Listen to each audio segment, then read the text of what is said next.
इन दिनों कुछ झूठे अगुआ और मसीह विरोधी कलीसियों के लोगों को धोखा देने लगे हैं। कुछ दुराचारी लोग कलीसियाई जीवन में गड़बड़ी पैदा कर रहे हैं। मुझे समझ नहीं आता, परमेश्वर धार्मिक है, फिर वह उन मसीह विरोधियों और दुराचारियों को रोककर दंड क्यों नहीं दे रहा है? क्यों उन्हें अपने चुने हुए लोगों को दबाने और कलीसिया के काम में गड़बड़ी पैदा करने दे रहा है? इस बारे में आप सबकी क्या राय है?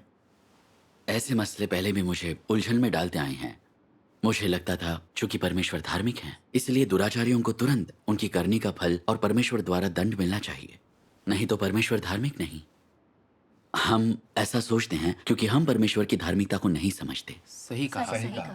परमेश्वर की सदिच्छा और उससे भी ज्यादा उसकी बुद्धिमत्ता मसीह विरोधियों और झूठे अगुवाओं की कलीसिया में देखने के पीछे छिपी है। हमें बस सत्य खोजना है, फिर हम परमेश्वर की धार्मिकता समझेंगे। मैं बताता हूँ मेरे साथ क्या हुआ। हाँ सर। हाँ, जरूर। सितंबर 2012 में मेरी मुलाकात अगुआ यान जुओ से हुई। तब मैं कलीसिया के काम का प्रभारी था। मुझे पता चला कि वे भाई बहनों से घर घर सुसमाचार का प्रचार करने को कहती रही हैं। उनका ऐसा करना सिद्धांतों का गंभीर उल्लंघन था। यकीनन। इसलिए मेरे कार्यकारी साथी और मैंने उनसे कहा, सुसमाचार का प्रचार करते समय हमें परमेश्वर के घर के सिद्धांतों का पालन करना होगा। फिलहाल आपके कार्य उनके विपरीत हैं। सही कहा। अगर अविश्वासी या दुराचारी कलीसिया में आ गए तो परमेश्वर के घर के कार्य में गड़बड़ी पैदा होगी। अच्छा। और ऐसे सुसमाचार का प्रचार करना खतरनाक है। अगर किसी ने पुलिस को बुला लिया तो हमारे भाई बहन शेर के मुंह में झोंक दिए जाएंगे। हाँ हाँ, सही कहा। उन्होंने उल्टे हम पर इल्जाम थोप दिया कि हम नियमों से चिपके हुए हैं। सभाओं में वे मुझे और मेरे साथीदार को अक्सर फटकार लगा दी कि हम परमेश्वर के घर के सुसमाचार कार्य में रुकावट बन रहे हैं। हम दोनों उसके सामने वाकई लाचार हो गए। वे ऐसा कैसे कर सकते हैं? सच में। यान झो के कहे अनुसार दिसंबर में हमारे क्षेत्रीय सदस्य सुसमाचार का प्रचार करने के लिए बाहर गए और 100 से ज्यादा लोग गिरफ्तार कर लिए गए। क्या ये कैसे हो गया? परमेश्वर के घर के कार्य के लिए ये बहुत बड़ा धक्का था, मगर यान जुओ को जरा भी पछतावा नहीं हुआ। मैंने उन्हें एक बार भी अपने अहंकार या बेपरवाही का विश्लेषण या गहराई से आत्मचिंतन करते नहीं देखा। नवंबर 2013 तक मैं कलीसिया में वीडियो बनाने का प्रभारी बन चुका था। मैंने देखा कि वे अभी भी अहंकार के साथ अपनी मनमानी कर रही थीं। अलग राय रखने वाले किसी भी व्यक्ति को वो डांटती और उनकी निंदा करती। लोगों द्वारा समीक्षा के लिए पेश किए वीडियो को वे बार बार रोक देती, जिससे भाई बहनों को परमेश्वर के घर से सही वक्त पर सुझाव और मदद नहीं मिल पाती। मैंने कर्तव्य निभाने में उनकी कमियों की तरफ इशारा करते हुए उन्हें कुछ सुझाव दिए, मगर वे पहले जैसे ही रहीं। उन्होंने मेरी एक न सुनी और कहा कि मैं अहंकारी हूं। मई 2014 में उन्होंने मुझे बर्खास्त करवाकर घर वापस भेज दिया। घर पहुंचने के बाद संयोग से मैंने मसीह विरोधियों और झूठे अगुवाओं को समझने के लिए कुछ सिद्धांत पढ़े। यान जुओ के बर्ताव की उनसे तुलना करके मुझे एहसास हुआ कि वह सच में कितनी ज्यादा अहंकारी और दुर्भावपूर्ण है। अपने काम में वे लगातार अंधाधुंध तानाशाही दिखा रही थी। भाई बहनों के बताए सच या सुझाव को उन्होंने मंजूर नहीं किया, बल्कि लोगों का दमन कर उनकी निंदा की। क्या उनका बर्ताव नहीं दिखा था कि वे सत्य से घृणा करने वाली मसीह विरोधी हैं? हाँ। उनके इस तरह के बर्ताव को देखकर मैं तो बिल्कुल हैरान रह गया। हमने 2 साल तक साथ में काम किया और इस दौरान मैंने उनका बर्ताव और नजरिया देखा, लेकिन मुझे वो सब भ्रष्टाचार लगा। उनकी प्रकृति के विश्लेषण के लिए मैंने कभी परमेश्वर के वचनों का प्रयोग नहीं किया, इसलिए जब भी उनके साथ होता मुझे बस सहनशील होकर सब्र रखना पड़ता। इन वजहों से परमेश्वर के कार्यों में देरी होने लगी। मुझे लगा कि अगर यान जुओ कलीसिया की अगुआ बनी रही तो वे परमेश्वर के घर के कार्य में और ज्यादा गड़बड़ी पैदा करेंगी। सही कहा। मैंने परमेश्वर के घर को रिपोर्ट करने का फैसला किया। मैंने परमेश्वर से प्रार्थना की और रिपोर्ट लेटर लिखा। चिट्ठी के अंत में एक आखिरी बात मैंने जोड़ दी। उस समय मुझे पता था कि एक वीडियो में कुछ समस्याएं हैं, इसलिए मैंने परमेश्वर के घर को इस पर दोबारा गौर करने को कहा। चिट्ठी पूरी हो गई थी, मैं बस उसे भेजने ही वाला था कि मेरे मन में कुछ दूसरे विचार उठने लगे। मैंने सोचा कि मैंने अगुआ को पहले भी सुझाव दिए और उनके कर्तव्य निर्वहन में जो समस्याएं थीं उन्हें बताया, लेकिन बदले में उन्होंने मुझे घर भेज दिया और अब मैं अपना कर्तव्य भी नहीं निभा सकता। तो अगर मैंने उनके बारे में इस चिट्ठी को भेजा और संयोग से उन्होंने इसे पढ़ लिया तो वे मुझ पर अगुवाओं और कर्मियों पर हमले का आरोप लगाएंगे, तब क्या होगा? इसे भूल जाना ही ठीक है। वैसे भी मैं दरवाजे से बाहर हूं तो क्यों खलबली मचाऊं? मगर तभी मैंने सोचा, परमेश्वर की कृपा से आज मैं समझा कि यानजुओ मसीह विरोधियों के रास्ते पर चल रही हैं। अच्छा। अगर मैं इसकी रिपोर्ट न करूं तो इससे परमेश्वर के घर के कार्य और भाई बहनों पर बुरा असर पड़ेगा। सही कहा। फिर क्या मैं शैतान का मददगार और दुराचारी नहीं बन जाऊंगा? हम्म। मेरे मन में कश्मकश पैदा हो गई। एक तरफ परमेश्वर के घर के हित और भाई बहन के हित थे और दूसरी तरफ मेरे भविष्य की संभावनाएं। समझ नहीं पा रहा था कि क्या करना चाहिए। कुछ दिनों तक मैं अक्सर परमेश्वर से प्रार्थना करता रहा, सही रास्ता दिखाने की विनती करता रहा। फिर मैंने उसके वचनों का एक अंश पढ़ा, आपको सुनाता हूं। सिद्ध बनाए जा सकने के लिए तुझ में आकांक्षाएं और साहस अवश्य होना चाहिए। तू समर्थ नहीं है हमेशा ये नहीं सोचना चाहिए क्या सत्य की भी कोई पसंद होती है। क्या सत्य जानबूझकर लोगों का विरोध कर सकता है? यदि तू सत्य के पीछे जाए तो क्या सत्य तुझे अभिभूत कर सकता है? यदि तू न्याय के लिए मजबूती से खड़ा रहे तो क्या ये तुझे मार कर नीचे गिरा देगा? यदि जीवन का अनुसरण करना सचमुच तेरी आकांक्षा है तो क्या जीवन तुझसे बचकर निकल जाएगा?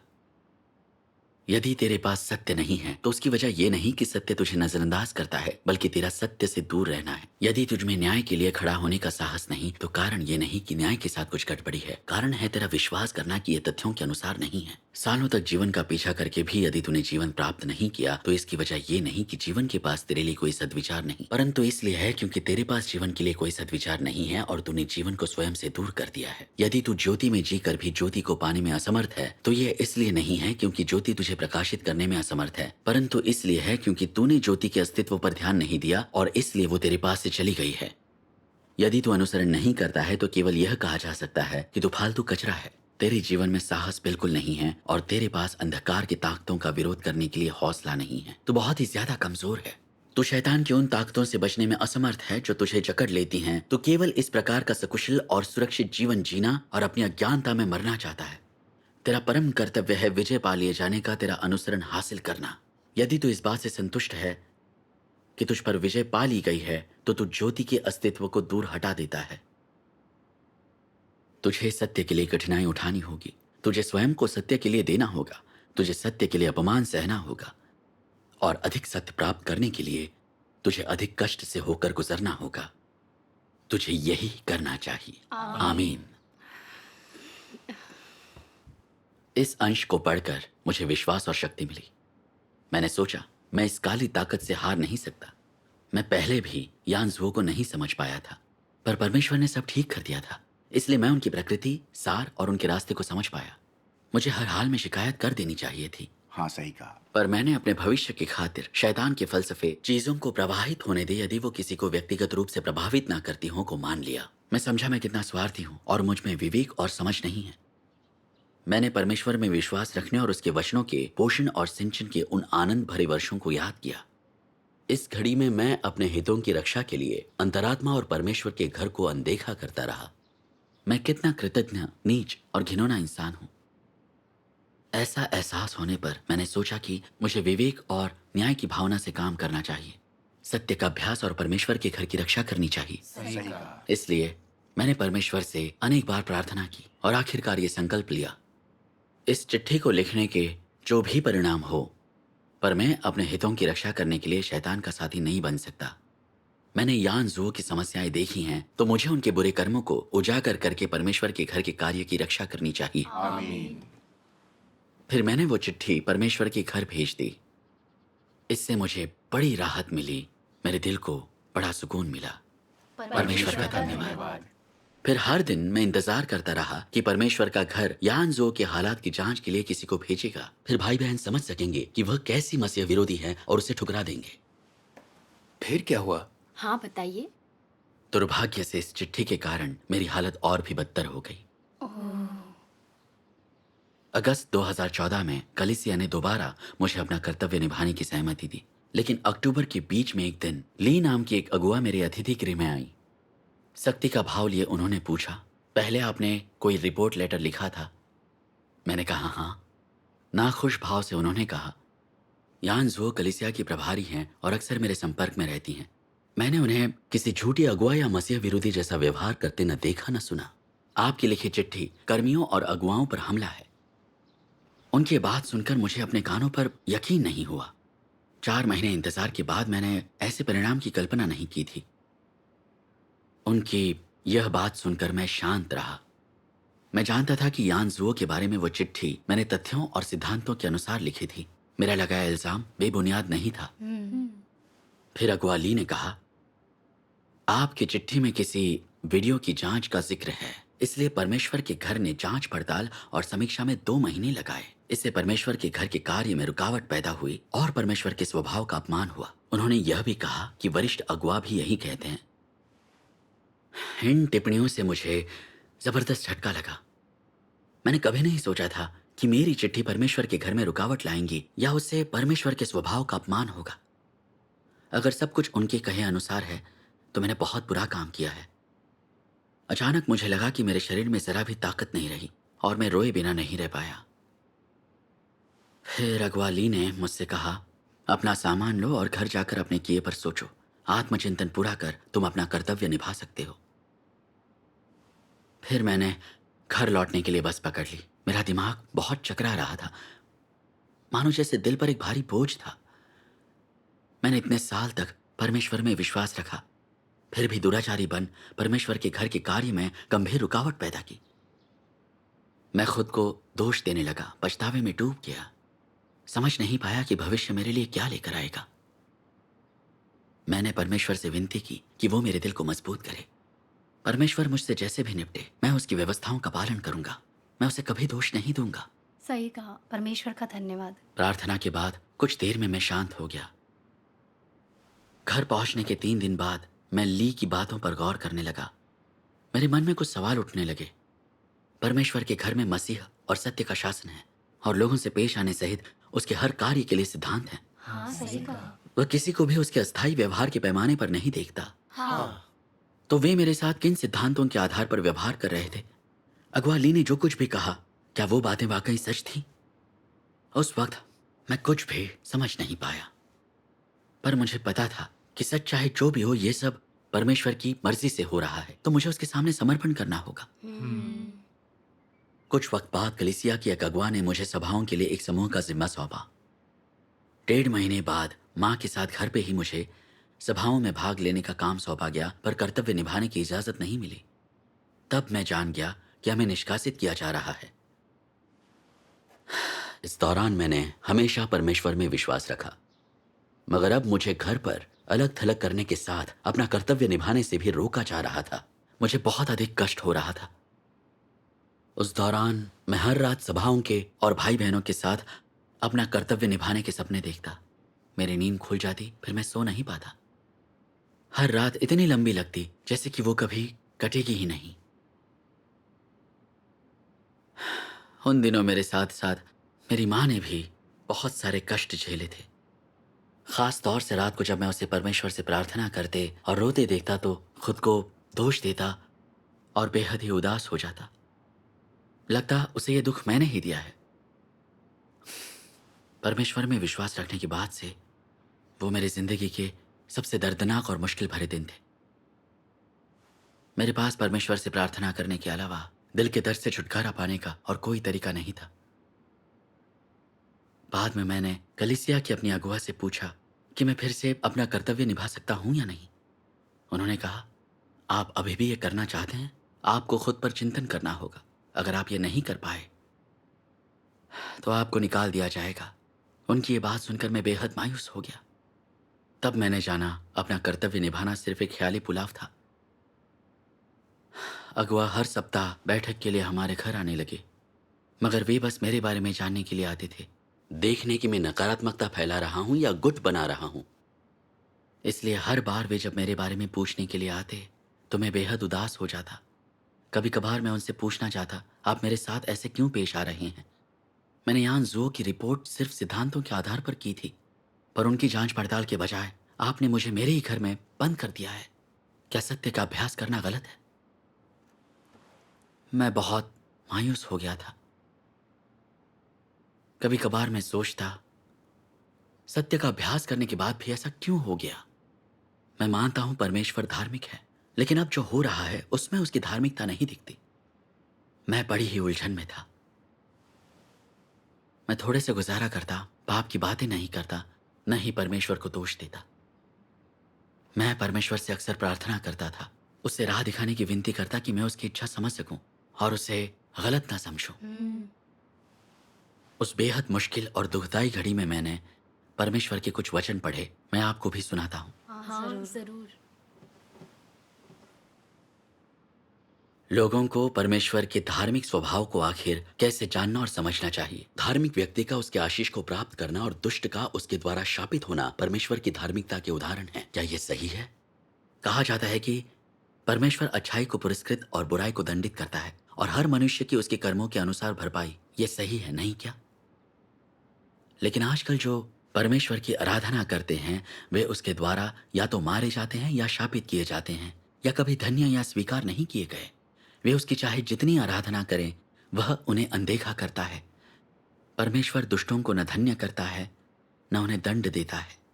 तब भी वे समृद्ध हैं और उनकी कई संततियां हैं और उनके लिए सब अच्छा ही होता है। वे हर चीज में सफल होते हैं। क्या यही परमेश्वर की धार्मिकता है? परिणाम स्वरूप कुछ लोग कहते हैं परमेश्वर धार्मिक नहीं है। हम उसकी आराधना करते हैं लेकिन उसने हमें कभी धन्य नहीं किया, जबकि उसका प्रतिरोध करने और उसकी आराधना नहीं करने वाले दुष्ट सभी चीजों में अधिक सुखी संपन्न और हमसे उच्चतर पदों पर है। परमेश्वर धार्मिक नहीं है। यह तुम लोगों को क्या दर्शाता है? मेरे दिए दो उदाहरणों में से कौन सा परमेश्वर की धार्मिकता की बात करता है? कुछ लोग कहते हैं दोनों परमेश्वर की धार्मिकता सामने लाते हैं। वे यह क्यों कहते हैं?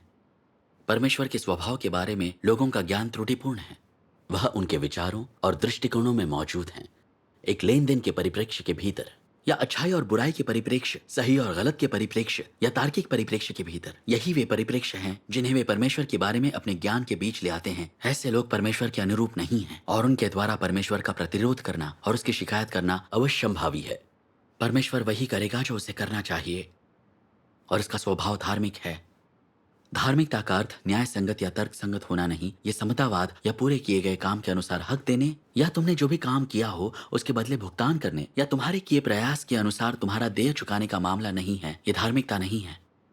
अय्यूब द्वारा उसकी गवाही देने के बाद परमेश्वर अय्यूब को हटा देता, तब भी परमेश्वर धार्मिक ही होता। इसे धार्मिकता क्यों कहा जाता है? जब कोई चीज इंसान की धारणाओं के अनुरूप होती है तब वो आसानी से कह सकता है कि परमेश्वर धार्मिक है। परंतु अगर वो उसकी धारणाओं के अनुरूप ना हो या उसे कुछ समझ ना आए तो परमेश्वर को धार्मिक कहना मुश्किल हो जाता है। परमेश्वर का सार धार्मिकता है। यद्यपि वह जो करता है उसे बूझना आसान नहीं है, तब भी वो जो कुछ भी करता है वो सब धार्मिक है। बात सिर्फ ये है कि लोग समझते नहीं। जब परमेश्वर ने पतरस को शैतान के सुपुर्द कर दिया था तब पतरस की प्रतिक्रिया क्या थी? मनुष्य तुम्हारे काम के था नहीं पा सकता, लेकिन तुम जो कुछ भी करते हो उसमें तुम्हारी सदिच्छा और धार्मिकता निहित है। यह कैसे संभव है कि मैं तुम्हारे बुद्धिमान कर्मों की सराहना ना करूं? आज तुम्हें देखना चाहिए कि परमेश्वर शैतान को इसलिए नष्ट नहीं करता ताकि वह मनुष्य को दिखा सके कि शैतान ने उन्हें किस तरह भ्रष्ट कर दिया है और परमेश्वर किस तरह उन्हें बचाता है। अंततः शैतान ने जिस हद तक लोगों को भ्रष्ट कर दिया है उसकी वजह से वे शैतान द्वारा उन्हें भ्रष्ट किए जाने का राक्षसी पाप देखेंगे। जब परमेश्वर शैतान को नष्ट करता है तब वे परमेश्वर की धार्मिकता और इसमें निहित उसका स्वभाव देखेंगे। वह सब जो परमेश्वर करता है धार्मिक है। हालांकि वह तुम्हारे लिए अज्ञेय हो सकता है, तब भी तुम्हें मनमानी ढंग के फैसले नहीं करने चाहिए। अगर तुम किसी ऐसी चीज के लिए परमेश्वर को धार्मिक नहीं कहते जो तुम्हें अतर्कसंगत लगती है या धारणा के खिलाफ है, तब तुम सर्वाधिक अतर्कसंगत हो रहे हो। तुमने देखा कि पतरस ने पाया कि कुछ चीजें अबूझ थी, लेकिन उसे पक्का विश्वास था कि परमेश्वर की बुद्धिमत्ता विद्यमान थी और उन चीजों में उसकी इच्छा थी। मनुष्य हर चीज की ताह नहीं पा सकते। इतनी सारी चीजें हैं जिन्हें वे समझ नहीं सकते। इस तरह परमेश्वर के स्वभाव को जानना आसान बात नहीं है। आमीन। आमीन। परमेश्वर के वचन अंधेरे में लालटेन की तरह चमक रहे थे और एकाएक मुझे सब समझ आ गया। मैं उसकी धार्मिकता इसलिए नहीं समझ पाया क्योंकि मैं इसे अपनी धारणाओं और कल्पनाओं से समझने की कोशिश कर रहा था। जब मसीह विरोधियों और झूठे अगुवाओं को मैंने परमेश्वर के घर में कार्य में बाधा पहुंचाते देखा तो मैंने माना कि सच्चाई के साथ उनके बारे में बताना एक अच्छा और धार्मिक काम है जिससे मुझे परमेश्वर की कृपा और सुरक्षा मिलेगी। मैंने सोचा कि इस समस्या को तुरंत हल किया जाएगा, वही परमेश्वर की धार्मिकता होगी। लेकिन इन समस्याओं की रिपोर्ट के बाद भी वे अपने पदों पर बने रहे और अंधाधुंध तरीके से काम करते रहे, जबकि मेरी आवाज को दबाकर मुझे निष्कासित कर दिया गया। तब मुझे परमेश्वर की धार्मिकता पर शक होने लगा।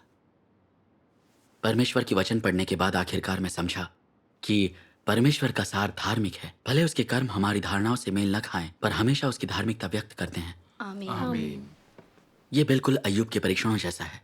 वह परमेश्वर की नज़रों में एक पूर्ण इंसान था, लेकिन परमेश्वर ने उसे शैतान के हाथों सौंप दिया और उसकी सारी संपत्ति और बाल बच्चे ले लिए। ये थी परमेश्वर की धार्मिकता। सही कहा। परमेश्वर का भय मान बुराई से दूर रहकर अय्यूब ने परमेश्वर की निष्ठावान गवाही देने के लिए अपनी आस्था पर भरोसा किया। परमेश्वर ने उसे लंबी आयु, ढेर सारी दौलत और बेहतर संतान का आशीष दिया। यह भी उसकी धार्मिकता थी। सही कहा।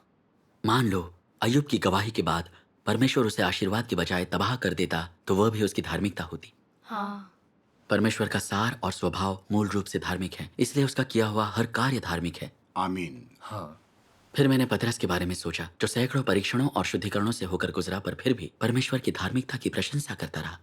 जो कुछ हो रहा था वो समझ नहीं पाया, लेकिन उसे यकीन था कि सबके पीछे परमेश्वर की धार्मिकता और बुद्धिमत्ता है। और एक मैं हूं जिसने परमेश्वर की धार्मिकता को सही मायनों में समझने के बजाय इसका आकलन इस बात से किया कि मेरे सामने दिख रही चीजें और परिणाम मेरी धारणाओं से मेल खाते हैं या नहीं।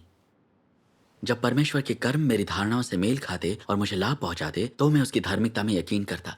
लेकिन जब उसने ऐसे हालात पैदा किए जिनसे मुझे लाभ नहीं हुआ, तो लगा उसके द्वारा व्यवस्थित चीजें अनुचित हैं और मुझे उसकी धार्मिकता पर शक होने लगा।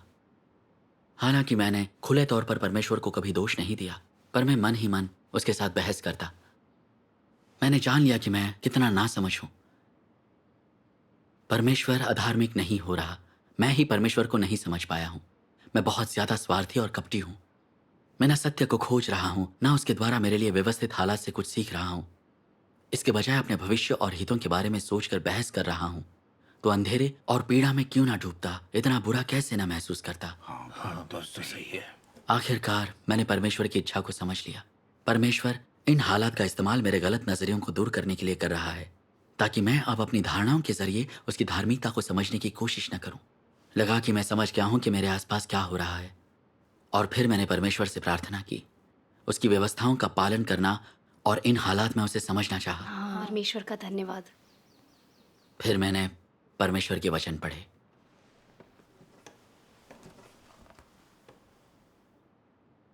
अधिकांश लोग परमेश्वर के कार्य को नहीं समझते। उसे समझना सचमुच आसान बात नहीं है। सबसे पहले तुम्हें जानना चाहिए कि परमेश्वर के समूचे कार्य के पीछे एक योजना है। सब परमेश्वर के समय पर किया जाता है। मनुष्य अनंत काल से था पाने में असमर्थ है कि परमेश्वर क्या और कब करता है। परमेश्वर निश्चित समय पर बिना किसी देरी के निश्चित कार्य करता है। कोई उसका कार्य नष्ट नहीं कर सकता। अपनी योजना के अनुसार और अपने अभिप्राय के अनुसार कार्य करना वह सिद्धांत है जिसके अनुसार वह अपना कार्य करता है, और कोई व्यक्ति इसे बदल नहीं सकता। इसी में तुम्हें परमेश्वर का स्वभाव देखना चाहिए। हर एक कार्य जो परमेश्वर करता है वह आवश्यक होता है और वह असाधारण महत्व रखता है, क्योंकि जो कुछ भी वो मनुष्य में करता है वह उसके प्रबंधन और मनुष्य जाति के उद्धार से संबंधित होता है। स्वाभाविक रूप से परमेश्वर ने जो कार्य अय्यूब में किया वह कुछ अलग नहीं है, भले ही अय्यूब परमेश्वर की नजरों में सिद्ध और खरा था। दूसरे शब्दों में, इस बात पर ध्यान दिए बिना कि परमेश्वर क्या करता है या वह इसे कैसे करता है, भले ही उसकी कीमत या उसका जो भी लक्ष्य हो, उसके कार्यों का उद्देश्य बदलता नहीं है। उसका उद्देश्य है कि वह मनुष्य में परमेश्वर के वचनों, परमेश्वर की अपेक्षाओं और मनुष्य के लिए परमेश्वर की इच्छा का काम करे। दूसरे शब्दों में, यह मनुष्य के भीतर वह सब कुछ करने के लिए है जिसे परमेश्वर मानता है कि ये उसके कदमों के अनुसार सकारात्मक है, जो मनुष्य को परमेश्वर के हृदय को समझने और परमेश्वर के सार को बूझने के सक्षम बनाता है और उसे परमेश्वर की संप्रभुता और व्यवस्थाओं को मानने देता है। इस प्रकार मनुष्य को परमेश्वर का भय मान बुराई से दूर रहने देता है। उसके हर काम में यह सब परमेश्वर के उद्देश्य का एक पहलू है। अन्य पहलू है कि क्योंकि शैतान एक विषमता और परमेश्वर के कार्य में काम आने वाली एक वस्तु है, इसलिए मनुष्य प्रायः शैतान को दे दिया जाता है। इसी तरह परमेश्वर लोगों को शैतान के प्रलोभनों और हमलों को उसकी दुष्टता, कुरूपता और घिनौनेपन को देखने देने के लिए उपयोग करता है। इस प्रकार लोगों को शैतान से घृणा करवाता है और उन्हें नकारात्मकता समझने के काबिल बनाता है। यह प्रक्रिया उन्हें धीरे धीरे स्वयं को शैतान के नियंत्रण से और शैतान के आरोपों, हस्तक्षेप और हमलों से स्वतंत्र होने देती है, जब तक कि परमेश्वर के वचनों, परमेश्वर के बारे में उनके ज्ञान और आज्ञाकारिता और परमेश्वर में उनके विश्वास और भय के कारण वे शैतान के हमलों के ऊपर विजय नहीं पा लेते हैं और शैतान के आरोपों के ऊपर विजय नहीं पा लेते हैं। केवल तभी वे पूरी तरह से शैतान के अधिकार क्षेत्र से मुक्त कर गए होंगे। आमीन। पढ़ के अच्छा लगा। परमेश्वर के वचनों ने मुझे दिखाया कि वह सिद्धांतों के अनुसार और हमेशा अपने समय से ही कर्म करता है। वो जो भी करता है उसके पीछे उसकी धार्मिकता और बुद्धिमत्ता जरूर होती है। मैंने कल्पना की थी कि परमेश्वर की धार्मिकता का अर्थ तुरंत प्रतिफल देना है और दुराचारियों को तुरंत दंडित किया जाना चाहिए। लेकिन अगर चीजें मेरी कल्पना अनुसार होने लगी तो परमेश्वर हर किस्म के लोगों को कैसे उजागर करेगा, चुने हुए लोगों को कैसे विवेक हासिल करने देगा। सही कहा। परमेश्वर दरअसल मसीह विरोधियों और झूठे अगुवाओं को कलीसिया में उभरने देता है ताकि वह इनका इस्तेमाल करके जीवन में आगे बढ़ने में हमारी मदद कर सके, हमें सत्य खोजने और समझ पैदा करने के लायक बना सके। जब हम सत्य के सिद्धांतों के इस्तेमाल से इन लोगों को समझने में समर्थ हो जाते हैं, तब हम सत्य को समझकर उसमें प्रवेश करते हैं। ऐसा होने पर मसीह विरोधियों और झूठे अगुवाओं का प्रयोजन पूरा हो जाता है। आमीन। हालांकि उस समय कलीसियों में कुछ मसीह विरोधी और झूठे अगुआ सत्ता के पदों पर आसीन थे और वे कुछ लोगों पर काबू कर उन्हें धोखा देने के काबिल लगते थे। फिर भी कलीसिया में मसीह और सत्य का ही शासन हमेशा से बरकरार है, इसलिए देर सवेर उन्हें उजागर कर दूर कर दिया जाएगा। आमीन। मुझे ये भी एहसास हो गया कि मसीह विरोधियों की प्रकृति कितनी कपटी, दुर्भावनापूर्ण और इंसानियत से रहित है। वे सिर्फ अपनी प्रतिष्ठा और रुतबे की परवाह करते हैं, परमेश्वर के चुने लोगों की बिल्कुल नहीं। जो कोई भी उनके हितों के आड़े आता है वो उनके लिए उनके पांव का कांटा बन जाता है। वो उस व्यक्ति पर हमला कर उससे बदला लेंगे, तब तक नहीं रुकेंगे जब तक उसे खत्म न कर दें। उनका बर्ताव बिल्कुल वैसा होता है जैसे दानव शैतान का। सही कहा। मसीह विरोधियों के निकाले जाने तक परमेश्वर के चुने लोगों को कलीसिया का जीवन जीने या अपने कर्तव्य निभाने में पल भर भी चैन नहीं मिलेगा। सही कहा। परमेश्वर ने मेरे साथ ऐसा होने दिया ताकि मैं इन लोगों के जरिए ये बात समझ सकूं कि उन्होंने दूसरों को किस तरह से धोखा देकर नुकसान पहुंचाया और उनकी प्रकृति और सार को पहचान सकूं, उनकी विधर्मी भ्रांतियों को समझ सकूं, उनके नियंत्रण और धोखे से बच सकूं। सही कहा। परमेश्वर ये भी चाहता था कि उनकी गलतियों से सीखूं ताकि गलत रास्ते पर न जाऊं। इन सब से मैं समझा कि परमेश्वर हर हालात की व्यवस्था मुझे बचाने और पूर्ण करने के लिए कर रहा था। अच्छा। जैसे कि परमेश्वर के वचनों में कहा गया है, कई नकारात्मक और विपरीत चीजों की सेवा और शैतान के तमाम प्रकटीकरणों, उसके कामों, आरोपों और उसकी बाधाओं और धोखों के माध्यम से परमेश्वर तुम्हें शैतान का भयानक चेहरा साफ साफ दिखाता है और इस प्रकार शैतान को पहचानने की तुम्हारी क्षमता को पूर्ण बनाता है ताकि तुम शैतान से नफरत करो और उसे त्याग दो। आमीन। परमेश्वर का धन्यवाद कि उसने मुझे उसके कठिन प्रयासों को समझने दिया और अंधेरे से निकलने में मेरी अगुवाई की। परमेश्वर का धन्यवाद। जनवरी 2015 में मैंने यान ज़ुओ के बारे में बताते हुए एक और चिट्ठी लिखी। मैं फिर हर दिन यही इंतजार करता कि परमेश्वर के घर से उनकी पूछताछ करने किसी को भेजा जाएगा। लेकिन 2 महीने गुजर गए, फिर भी मैं पूछताछ के लिए किसी के आने का इंतजार ही करता रहा। हमारी कलीसिया की अगुआ बार बार मुझसे सवाल करने आ जाती। वे पूछती, क्या आपको परमेश्वर या उनके घर के साथ कोई समस्या है? उनकी ये बात सुनकर मुझे फिक्र होने लगी। मैं परेशान होने लगा। मैंने सोचा, मैंने ये चिट्ठी तो लिख दी है, पर अब न जाने इसका नतीजा क्या होगा। मुझे पहले ही अलग थलग कर दिया गया है और अब कुछ हो गया तो मुझे कलीसिया से निकाल दिया जाएगा। एकाएक मुझे यह एहसास हुआ कि मुझे परमेश्वर की धार्मिकता पर फिर से शक होने लगा है। अच्छा। मैं फौरन परमेश्वर के सामने आकर प्रार्थना करने लगा। हे परमेश्वर, मैं ज़बानी तौर पर तुम्हारी धार्मिकता स्वीकार करता हूँ। मुझे यकीन है परमेश्वर के घर मसीह और सत्य का शासन है, पर जब समय और तथ्य मेरी परीक्षा लेते हैं तब समझ आता है कि मेरी आस्था कितनी कम है और मैं अब भी तुम्हारी धार्मिकता समझ नहीं पाया हूँ। अब मैं चाहता हूँ अपने हितों को छोड़कर तुम्हारी व्यवस्थाओं के सामने समर्पण कर दूं। मुझे तुम्हारी इच्छा को समझने का रास्ता दिखाओ। फिर मैंने परमेश्वर के वचनों का एक अंश पढ़ा जो सुनाना चाहूंगा। जरूर। क्योंकि हर व्यक्ति जो परमेश्वर से प्रेम करने की आकांक्षा करता है, कोई सत्य अप्राप्य नहीं या न्याय ऐसा नहीं है जिसके लिए वो दृढ़ता पूर्वक खड़े नहीं हो सकते। तुझे अपना जीवन कैसे बिताना चाहिए, कैसे परमेश्वर से प्रेम कर इस प्रेम का उपयोग करके उसकी इच्छा को संतुष्ट करना चाहिए। तेरे जीवन में इससे बड़ा कोई मुद्दा नहीं है। सबसे बढ़कर तेरे पास ऐसी आकांक्षा और दृढ़ता होनी चाहिए और तुझे उन बेहद कमजोर, दुर्बल प्राणियों के समान नहीं होना चाहिए। तुझे सीखना होगा कि एक अर्थपूर्ण जीवन को कैसे अनुभव किया जाता है। तुझे अर्थपूर्ण सच्चाई का अनुभव कर अपने आप से लापरवाही के साथ बर्ताव नहीं करना चाहिए। तेरे जाने बिना जीवन यूं ही गुजर जाएगा और फिर क्या तेरे पास परमेश्वर से प्रेम करने का दूसरा अवसर होगा? क्या मनुष्य मरने के बाद परमेश्वर से प्रेम कर सकता है? तेरे पास पतरस के समान ही आकांक्षाएं और अंतरात्मा होनी चाहिए। तेरा जीवन अर्थपूर्ण होना चाहिए। तुझे खुद के साथ खेलना नहीं चाहिए। आमीन। परमेश्वर के वचनों से मैं समझा, वह हमारी सत्य और धार्मिकता की लालसा और परमेश्वर से प्रेम के संकल्प को पूर्ण करता है। कैसे भी मुश्किलों, रुकावटों या हमलों से सामना हो, हम पीछे नहीं हट सकते, बल्कि हमें परमेश्वर और सत्य के लिए जीना चाहिए। हम शैतान के आगे झुक नहीं सकते, तभी हम सत्य हासिल करके पूर्ण हो सकते हैं। आमीन।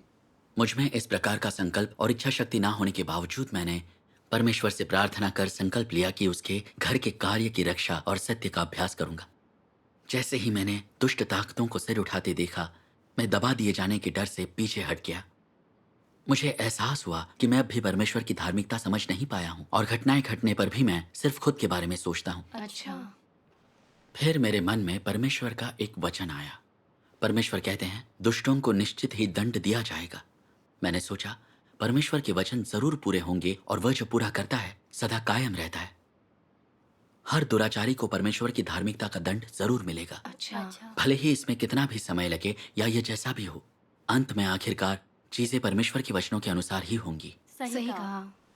इसलिए मैंने सोचा कि मुझे अपनी धारणाओं को छोड़ना होगा, कपटी शैतानी स्वभाव को त्यागना होगा, परमेश्वर के वचनों और उसकी धार्मिकता को मानना होगा। मैं शैतान की ताकत के आगे नहीं झुकूंगा। परमेश्वर का धन्यवाद। एक बार एहसास होने के बाद धीरे धीरे मैं शांत होने लगा और मैंने फिक्र करना छोड़ दिया। परमेश्वर का धन्यवाद। अप्रैल 2015 के आते आते मेरे पास अगुआ ली के साथ साथ दूसरे अगुआओं और कर्मियों की चिट्ठियां आने लगी, ये बयां करते हुए कि किस तरह यान जुओ ने उनकी आंखों में धूल झोंकी और कैसे उन सब ने मुझे नुकसान पहुंचाया। सबने मुझसे माफी मांगी। अपनी चिट्ठी में अगुआ ली ने स्वीकारते हुए कहा कि तुम पर कलीसियों के कार्य में गंभीर बाधा पहुंचाने का इल्जाम वरिष्ठ अगुआओं ने नहीं, यान जुओ ने लगाया था। तब मैं जान गया कि यान जुओ ने मेरी दोनों चिट्ठियां पढ़ ली थी। खुद को बचाने और मुझे निकलवाने के लिए वो साक्ष्य तैयार कर रही थी, लेकिन कुछ अगुआओं और कर्मियों ने उसकी समस्याएं समझ ली, इसलिए उन्होंने परमेश्वर के घर एक साझा चिट्ठी भेज दी। परमेश्वर का बहुत बहुत धन्यवाद। धन्यवाद। इन सभी चिट्ठियों को पढ़ने के बाद मैंने राहत की गहरी सांस ली। मैं परमेश्वर के सामने बैठकर रोने लगा। उस पल मैंने खुद को परमेश्वर का बहुत ऋणी महसूस किया। मैंने इतने वर्षों से परमेश्वर में विश्वास रखा, लेकिन उसकी धार्मिकता को मैंने हमेशा अपनी कल्पना के नजरिए से ही देखा। जब समस्याएं आई तो मैंने अपनी कल्पना से उनका मिलान करने की कोशिश की। इससे काम नहीं बना तो मैंने परमेश्वर को गलत समझकर दोषी ठहराया, लेकिन उसने मेरी कमजोरी और भ्रष्टता को नजरअंदाज किया और उस दर्दनाक असहनीय दौर से निकलने का मुझे रास्ता दिखाया। परमेश्वर का धन्यवाद। परमेश्वर का धन्यवाद। इन अनुभवों ने दिखाया कि उन झूठे अगुवाओं को समझकर उनकी रिपोर्ट करने के इस आध्यात्मिक युद्ध का इस्तेमाल परमेश्वर मेरी गुमराह धारणाओं के सुधार हेतु कर रहा था और उसने मुझे अपनी धार्मिकता की सच्ची समझ दी। आमीन। मुझे ये भी एहसास हो गया कि मैं परमेश्वर का हर कार्य अपनी कल्पना के नजरिए से ही देख रहा था। मैंने दरअसल परमेश्वर का तिरस्कार कर उसे सीमाओं में बांध उसके स्वभाव का अपमान किया था। सही कहा।